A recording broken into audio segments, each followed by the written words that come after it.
अगर कोई स्थान प्राण प्रतिष्ठित है तो उसका मतलब है वहां एक शक्तिशाली ऊर्जा है।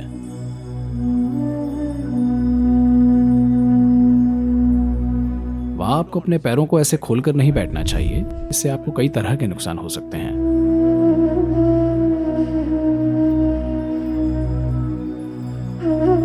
खाना भी मैं बता रहा हूं।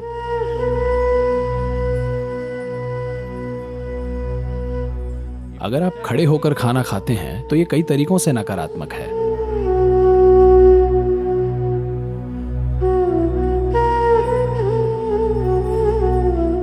ये सवाल क्लेयर ने पूछा है यहाँ ट्रिपल आई से। नमस्कारम सद्गुरु।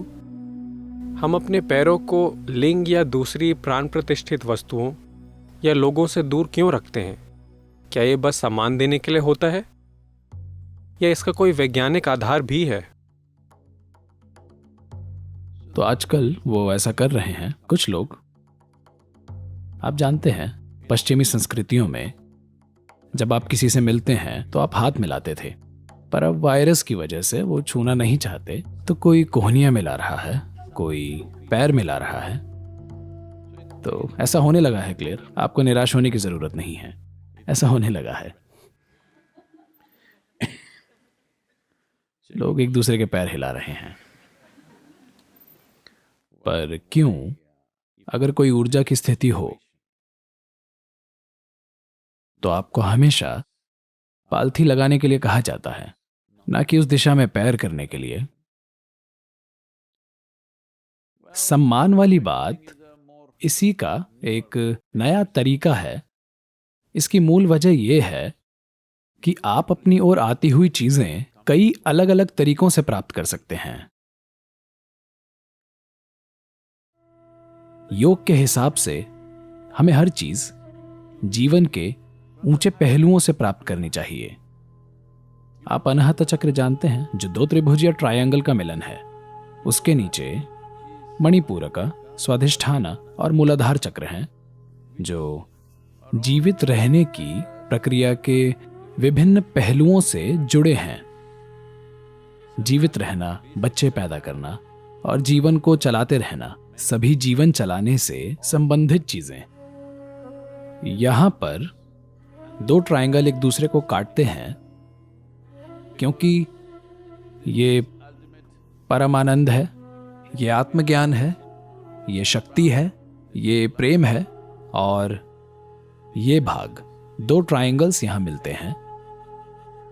जब कोई जगह प्राण प्रतिष्ठित होती है तो इसका मतलब है वहां एक शक्तिशाली ऊर्जा है जिसमें आपको रूपांतरित करने की क्षमता है।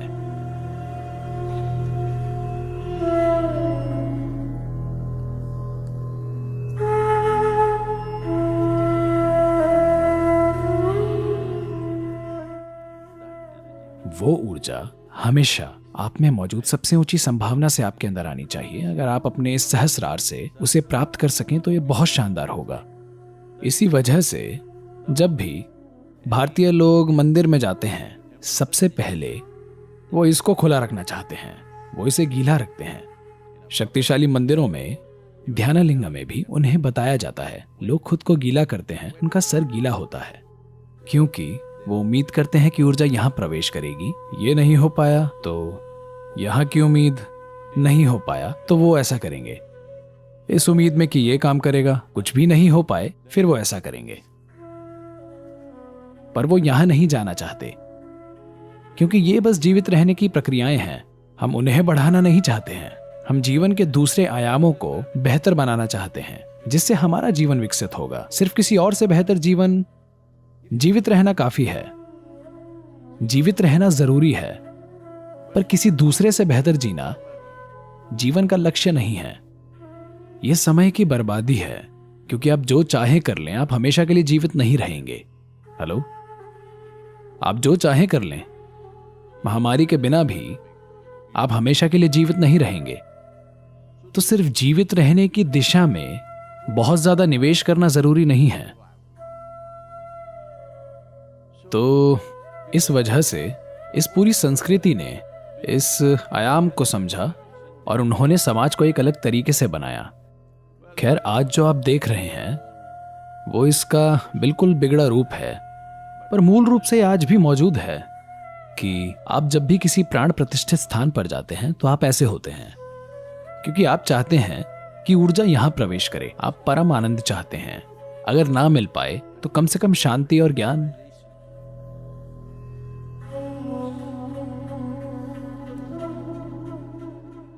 संतुलन और दुनिया में मौजूद हर प्रकार का जहर आप में प्रवेश ना करे, ऐसी आजादी होनी चाहिए। तो मूल रूप से आप चाहते हैं कि शरीर का ऊपरी हिस्सा अनाहता से ऊपर ऊर्जा के लिए खुला हो। किसी प्राण प्रतिष्ठित स्थान के आगे आप अपने पैरों को ऐसे खोलकर नहीं बैठना चाहते, क्योंकि ये आपकी ओर बिल्कुल अलग तरह की ऊर्जा को आकर्षित करेगा और ये आपके लिए बिल्कुल अलग तरीके से काम करेगा, जो जरूरी नहीं कि आपके लिए फायदेमंद हो। इससे आपको अलग अलग तरीकों से नुकसान पहुंच सकता है। यही वजह है कि जब ऐसे स्थान पर बैठते हैं जिसे आप शक्तिशाली मानते हैं, वहां आप हमेशा पालथी लगाकर बैठते हैं, क्योंकि आप अपने शरीर के निचले हिस्से को बंद करना चाहते हैं।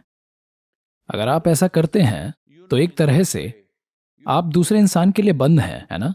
हेलो महिलाएं, आप ये जानती हैं, मान लीजिए कोई आपसे बात कर रहा है, मान लीजिए कोई अजनबी आया है, एक आदमी आपसे बात कर रहा है, क्या आप उससे ऐसे बात करेंगी? हेलो। कुछ महिलाएं आजकल ऐसा कर रही हैं क्योंकि वे सोचती हैं इसमें गलत क्या है। कुछ भी गलत नहीं है, बस आप अपनी ओर एक खास तरह का ध्यान आकर्षित करेंगी। अगर वो आदमी सभ्य है तो वो ऐसा करेगा, अगर आप भारतीय हैं तो, वरना आप हेलो बोलकर शायद हाथ मिलाएंगे। और अगर वो अजीब मूड में है तो आप कहेंगी हाँ या ना? क्योंकि आप जानते हैं, शायद आप तार्किक रूप से ना जाने, पर आप स्वाभाविक रूप से जानते हैं कि किस तरह के हाव भाव आपकी तरफ कैसा ध्यान आकर्षित करेंगे, है ना? हेलो, आप जिस भी कल्चर में पले बड़े हों, आप स्वाभाविक रूप से हमेशा जानते हैं, क्योंकि ये शरीर में होता है। ये ऐसी चीज नहीं है जो हमारे मन में होती है, कुछ चीजें शरीर में होती हैं। तो कुछ सभ्यताओं ने बहुत सचेत रूप से मुद्राएं या शरीर के तौर तरीके विकसित किए हैं कि ये चीज ऐसे करें, ऐसे बैठें। ये बहुत बहुत महत्वपूर्ण है। खाने के सामने भी मैं बता रहा हूं, जब आप खाने बैठते हैं तब एक अच्छी बात यह होगी कि आपके और आपके शरीर के निचले हिस्सों के बीच एक टेबल हो। पर अगर आप बैठकर खाना खाते हैं और टांगे खुली रखते हैं, जैसे कई लोग खड़े होकर खाते हैं, अगर आप खड़े होकर खाते हैं तो इसके कई नकारात्मक पहलू हैं, क्योंकि आपको समझना होगा कि भोजन की इच्छा सिर्फ आपके मुंह में नहीं है, पूरे शरीर में है, पूरे शरीर में। लोग कहेंगे, ओह, ये कोई वैज्ञानिक सत्य नहीं है। क्या मेरी नाभि में या फिर मेरे गुप्तांगों में भोजन की इच्छा है? हाँ है।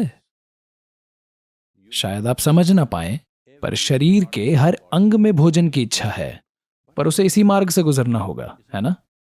हेलो।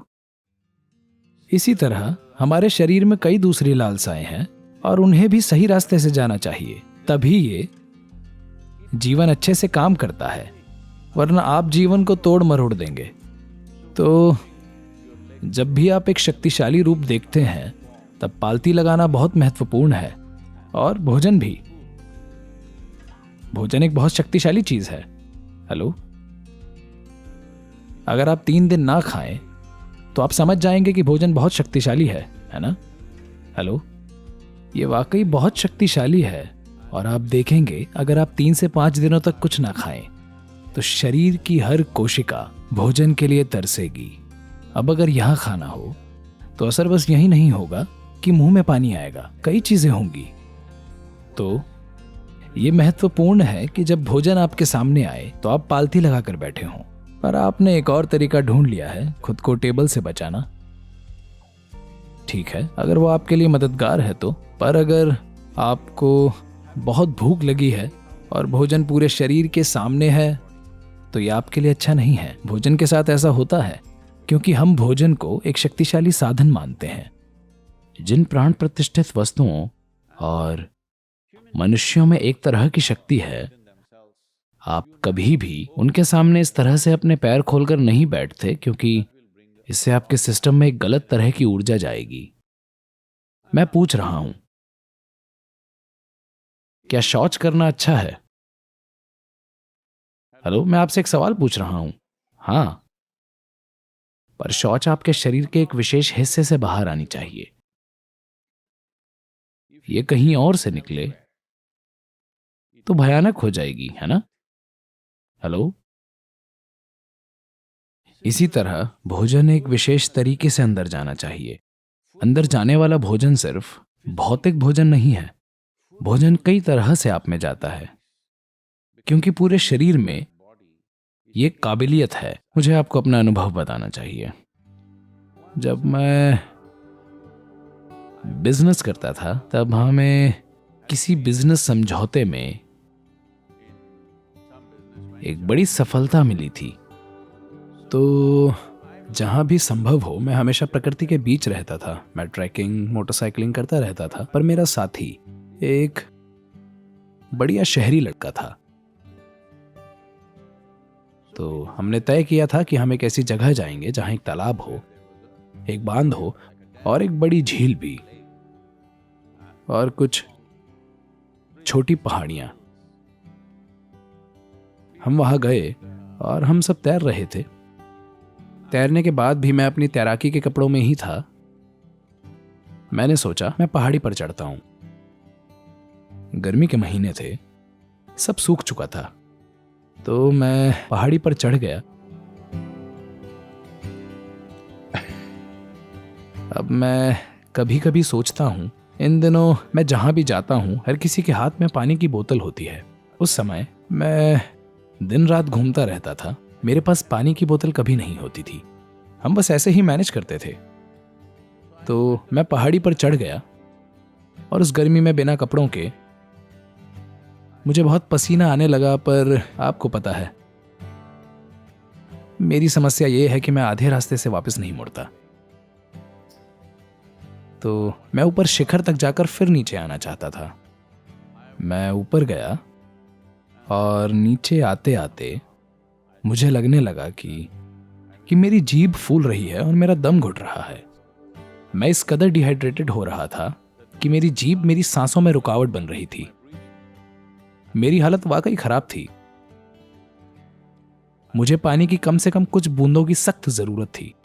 मैंने अपना पसीना चाटना चाहा, पर कोई फायदा नहीं हुआ। जब मैंने सोचा कि मैं सचमुच अपनी चेतना खो दूंगा, बेहोश हो जाऊंगा, तब मैं बस कुछ समय के लिए अपनी आंखें बंद करके वहां बैठ गया। तब मुझे एहसास हुआ कि मेरा पूरा शरीर, मेरे हाथों और पैरों के बाल एक दिशा में जा रहे थे। ये रोंगटे खड़े होने जैसा नहीं था। रोंगटे खड़े होना यानी एक बाल इस तरफ उठेगा, दूसरा उस तरफ उठेगा। मैंने देखा कि सारे बाल इस ओर इशारा कर रहे थे। और मुझे पता चल गया वहां कहीं पानी है, और मैं वहां पानी ढूंढने लगा। मैं चट्टान के नीचे एक छोटी सी गुफा में चला गया। वहां एक छोटी गुफा थी। ये गुफा इंसानों के लिए नहीं थी। शायद खरगोश और चूहे और वैसे जानवर वहां रह सकते हैं। वैसी गुफा, बस उतनी बड़ी। वहां थोड़ा सा पानी इकट्ठा हो गया था। शायद वो खरगोश का पेशाब था या बारिश का पानी था, पता नहीं क्या था। उससे कोई फर्क भी नहीं पड़ा। मैंने बस उसमें अपना चेहरा डाला और पानी के साथ साथ कीचड़ वगैरह सब कुछ पी गया। मैं कुछ देर वहीं बैठा और थोड़ा आराम मिलने के बाद नीचे आ गया। मैं ये क्यों बता रहा हूं? क्योंकि जब आपके लिए कुछ वाकई जरूरी होता है, जैसे भोजन या पानी, तो आप देखेंगे कि शरीर की हर कोशिका तरसती है। अगर आप ध्यान दें तो आप देखेंगे कि प्यास सिर्फ आपके मुंह में नहीं है, बल्कि हर जगह है। तो सिर्फ भोजन के साथ ही नहीं, बल्कि हर तरह की ऊर्जा के साथ भी ऐसा होता है। शरीर की हर कोशिका तरसती है। यह बहुत महत्वपूर्ण है कि आप इसे सही तरीके से प्राप्त करें। तो जब भी आपको लगता है कि कोई शक्तिशाली जगह है, तो हमेशा बैठते समय पालथी लगाकर बैठना बेहतर है। ऐसे मत बैठिए। आप ऐसी चीज आकर्षित करेंगे जिसकी आपको जरूरत नहीं है।